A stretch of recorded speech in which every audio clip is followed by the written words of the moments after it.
Okay, so as you can see, we've already got this side of the kit pretty much done.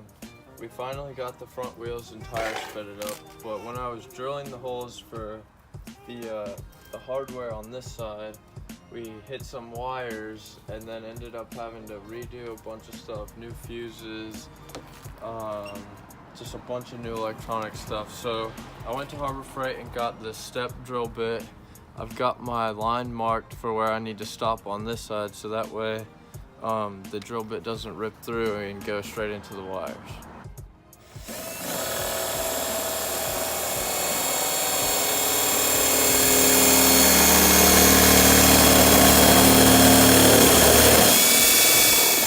So the hardware I ended up using is actually for motorcycle windscreens. So far, I've had it on the rear pieces for about 3 months and haven't had any issues with it.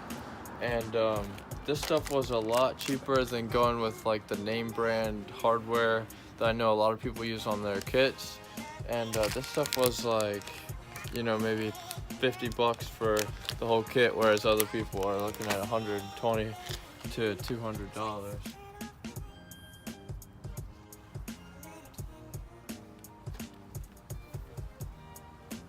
So now we've got everything, all of our holes in there already drilled out. We've got our little rubber, here I'll show you how these things work now.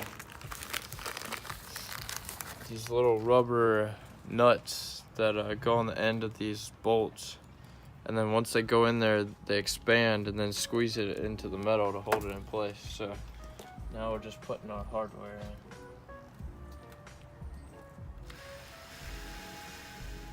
All right, so basically now, guys, I'm just gonna do a little walk around since I've basically got the kit finished.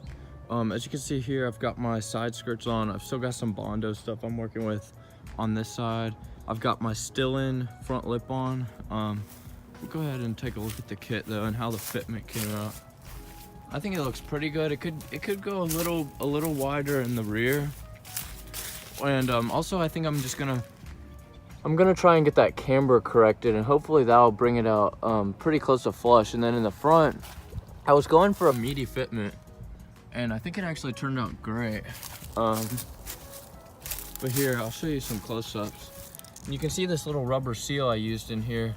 Some spots, you know, it doesn't look perfect like here, but you just kind of got to tuck it in and just go with it. I think it looks pretty sweet though.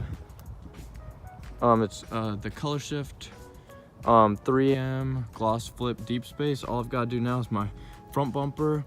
I've actually got a little spoiler that I've got to get the trunk wrapped first and then get that installed. Then it'll just be the rear and front bumpers that need to be installed, and then we'll be good to go. But I think this thing looks pretty sweet. And again, you can see the hardware that I used here.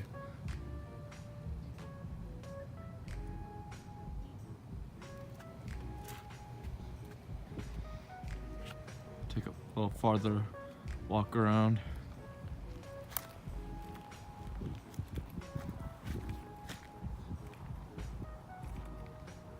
I think this color looks great too with the wheels. And once I get the rest of it wrapped, it'll really start to come together. I've also got a Subaru front lip that's gonna be going under that as kind of like a splitter. And then I'm also gonna get the side splitters to go under these side skirts that should come up just flush right there with the width of the kit in the rear. I'll go ahead and show you now too, guys. I got some mufflers, and I'm gonna be doing a 2.5 inch exhaust. Just give you a little sneak peek of those right there. But that way I'll finally have an exhaust system on here. And the spoiler should be going on soon. I could probably do that for my next video, wrapping the trunk and then getting the spoiler on. But I think this thing looks pretty mean. So I appreciate you guys watching this video. Stay tuned and we'll get back at you with some more stuff working on the 300ZX.